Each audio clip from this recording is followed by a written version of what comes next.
আমরা এখন কুড়িল ফ্লাইওভারের উপরে আছি, টার্নিং ফ্লাইওভারের উপরে। আমাদের হাবিব ভাই আসলে শেখ হাসিনার পতনের খুশির খবর শুনে, স্বৈরাচারের পতনের খুশি শুনে আসলে মিষ্টি কিনেছে। আসলে হাবিব ভাই আমাদের সবার মাঝে বিতরণ করবে। হাবিব ভাই, হাবিব ভাই, হাবিব ভাই, আপনি কিসের জন্য মিষ্টি কিনছেন ভাই? আজকে শেখ হাসিনার পদত্যাগ হয়েছে। আচ্ছা, আপনারা কি খুশি? এই যে এত জনতা, এত জনতা, এত মানুষ, এত সাধারণ মানুষ যারা কেউর সাথে রাজনীতির সাথে সম্পৃক্ত না, সব মানুষ খুশির ভিতরে। ভাই অল্প অল্প খাই, অল্প অল্প খাইলে, অল্প অল্প খাই, একটা 3-4 জনে ভাগ করে খাই, অল্প মিষ্টি তো আর পাওয়া যায় না। সবাই হাবিব ভাই অল্প অল্প খাই, হ্যাঁ সবাই সবাই ভাগ করে খাই। আমরা খুশিতে,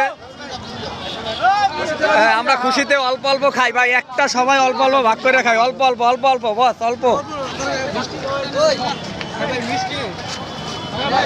সবাই খাইলে কিন্তু অল্প করে পাওয়া যাইতো। আসলে আমরা কেউ ভাগ দিতে চাই না।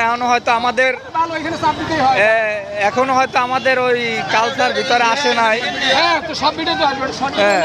হয়তো আমাদের ভিতরে। হাবিব ভাই আপনার মিষ্টি শেষ?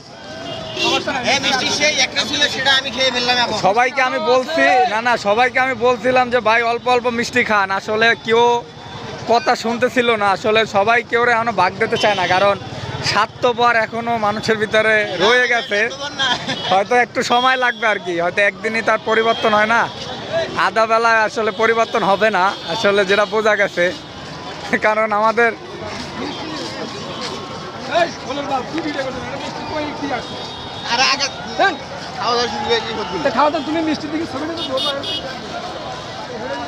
আমাদের ওদিকে খিলক্ষেতে থানায় আসলে আগুন দিয়ে দিয়েছে। খিলক্ষেত থানাটা মনে হয় পুড়িয়ে যায়।